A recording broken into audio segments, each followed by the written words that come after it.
What if the blueprint for one of history's greatest atrocities did not begin where we expect? What if the Holocaust, the systematic murder of millions, had its intellectual seeds planted, not in Europe, but in the United States? Imagine Nazi lawyers and doctors flipping through American textbooks, quoting American court rulings, and studying American laws as they designed their racial state. It sounds unbelievable, doesn't it? We are taught that the horrors of Nazi Germany were a product of a unique evil, a singular dark chapter. But the truth is more unsettling. Before Hitler, before the Nuremberg laws, before the sterilization of hundreds of thousands in Germany, there was the American Eugenics Movement.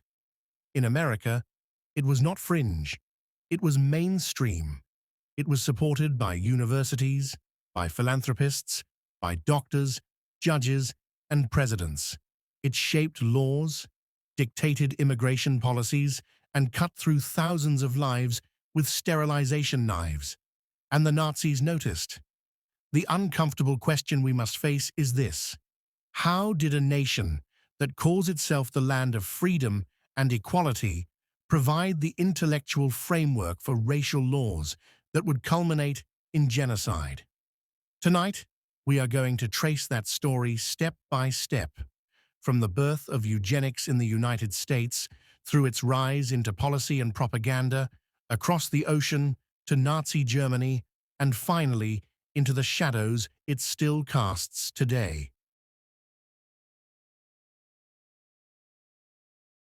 To understand how America became fertile ground for eugenics, we need to step back into the late 19th and early 20th centuries. Cities were swelling with immigrants from Italy, Poland, Russia, and beyond. Urban poverty, overcrowded tenements, and rising crime fueled a sense of anxiety among the middle and upper classes. At the same time, science was entering a new era. Darwin's theory of evolution had shocked the world, and his cousin Francis Galton proposed a radical application of it. If natural selection improves species over time, why not help nature along by controlling human reproduction? He called it eugenics, meaning good breeding. In Britain, the idea remained mostly theoretical, but in America, it found powerful champions who were ready to turn theory into policy.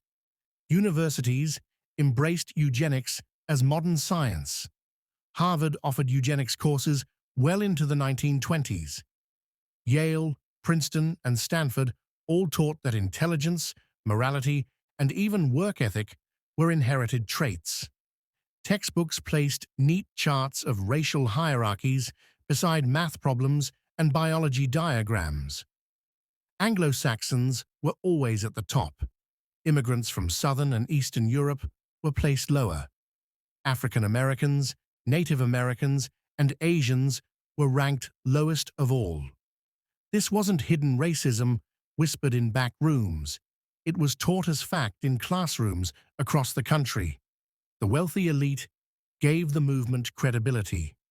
The Carnegie Institution funded the Eugenics Record Office in Cold Spring Harbor, New York, in 1910. Here, scientists and field workers compiled massive files on families across the nation, tracing supposed hereditary defects like feeble-mindedness or criminality. The Rockefeller Foundation funded medical experiments and studies that promoted eugenics. Railroad tycoon Harriman poured money into deportation schemes for immigrants deemed undesirable. At fairs and expositions, Americans encountered eugenics as entertainment. Better Baby contests judged infants for genetic quality, giving medals to those who scored high on health and heredity. Fitter family competitions graded entire households as if they were livestock, awarding prizes for strong genetic stock. Popular magazines warned that every 15 seconds, a defective is born. The message was clear. Poverty, crime, illness, and immorality were not products of environment, but of blood. And if blood was the problem, then society had a duty to control who could and could not reproduce. What began as academic curiosity had transformed into a powerful social creed, and soon that creed would be written into law. The first state to put eugenics into law was Indiana in 1907, with the world's first compulsory sterilization statute. It authorized doctors to sterilize prisoners, the mentally ill, and others considered unfit. Within a decade, states across the country followed. By the 1930s, over 30 states had sterilization laws. Doctors and social workers became the gatekeepers of who could reproduce. In many cases, consent was a formality ignored or faked. Victims often had no idea what had been done to them until years later. Sterilization was presented as humane, progressive even, a way to reduce suffering and protect society. But it was also a tool of control. Girls labeled as delinquent were sterilized. Women deemed promiscuous were sterilized. Poor women giving birth in hospitals were sterilized without explanation. People of color were disproportionately targeted. Black women in the South endured so many non-consensual sterilizations that the practice earned a nickname, the Mississippi appendectomy. Native American women were sterilized in federally run Indian Health Service hospitals, often without informed consent.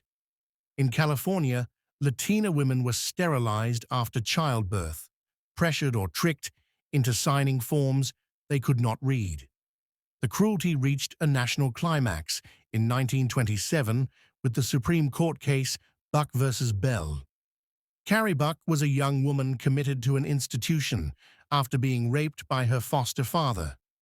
Rather than punishing him, the system labeled her feeble-minded. Her mother was institutionalized as well, and her infant daughter was judged feeble-minded at 7 months old. The state sought to sterilize Carrie, and she became the test case. The Supreme Court ruled against her in an 8-1 decision. Justice Oliver Wendell Holmes delivered the devastating words, "3 generations of imbeciles are enough." That single sentence gave constitutional legitimacy to eugenics. With the highest court's blessing, sterilization programs accelerated. By mid-century, more than 60,000 Americans had been sterilized under eugenics laws. Meanwhile, immigration policy was also reshaped. The Immigration Act of 1924 established strict quotas that favored immigrants from Northern and Western Europe while severely restricting Southern and Eastern Europeans and banning nearly all Asian immigration. Lawmakers openly cited eugenics research to justify the quotas, claiming certain groups would pollute America's racial stock. Eugenics was no longer just an idea, it was law, it was public policy, and it was reshaping the very definition of who could be an American.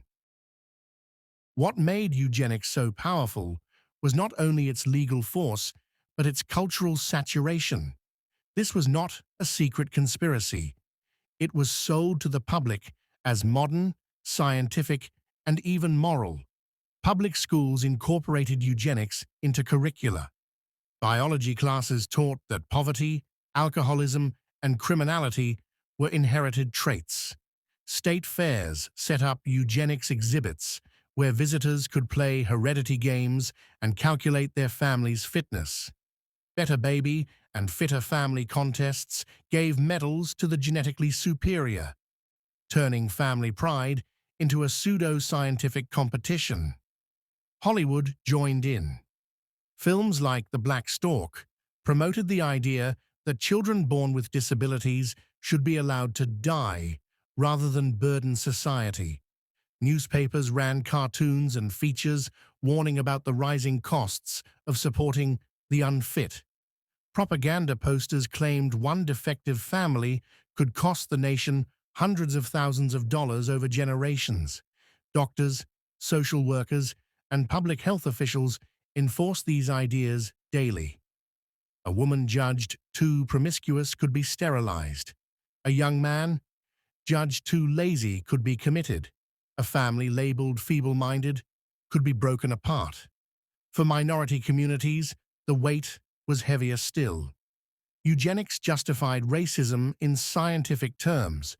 Black communities were labeled as degenerate by nature. Native communities were described as doomed to extinction without assimilation. Immigrants from Eastern Europe were said to bring criminality in their blood. Eugenics told a story Americans wanted to believe, that inequality was not caused by poverty, discrimination, or exploitation, but by bad genes. And if that was true, then the solution was not reform, but control. By the 1920s, eugenics was so mainstream, it was practically invisible. Few questioned it. And as America embraced these ideas, Germany was paying close attention. When Adolf Hitler wrote Mein Kampf, he praised America's immigration laws as a model for protecting racial purity. When the Nazis came to power in 1933, they studied American precedents carefully. The Nazi sterilization law of 1933 was based directly on U.S. sterilization laws. Within a few years, Germany had sterilized over 400,000 people, crippling the disabled, the mentally ill, and others judged unfit.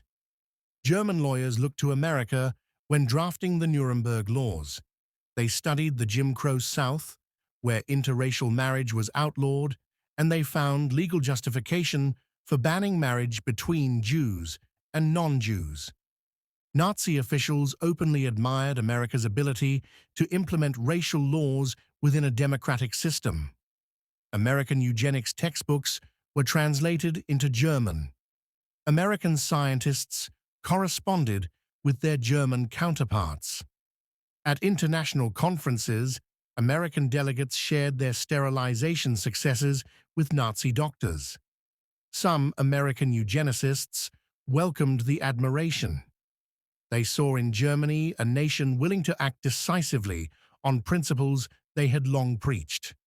But others grew uneasy as Nazi policy escalated from sterilization to euthanasia and eventually mass extermination. Still, the intellectual debt remained.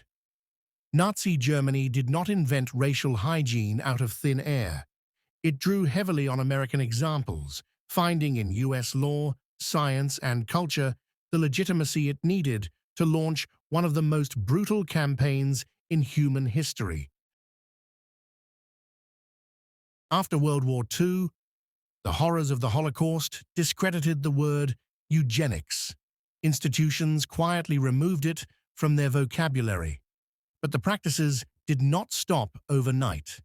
In America, sterilizations continued well into the 1970s.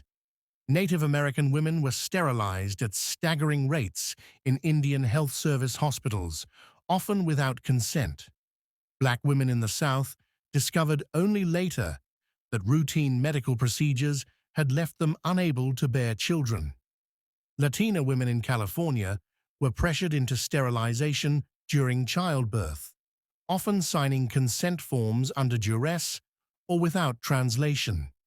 These practices were justified with the same rhetoric used decades earlier: reducing poverty, protecting taxpayers, preventing dependency.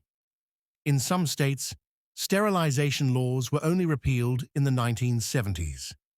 The legacy of eugenics also lingered in subtler ways. Immigration quotas shaped demographics for decades.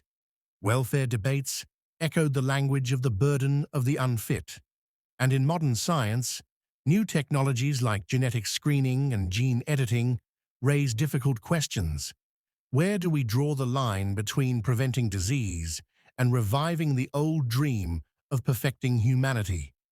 Only in recent decades have victims begun to receive apologies or compensation.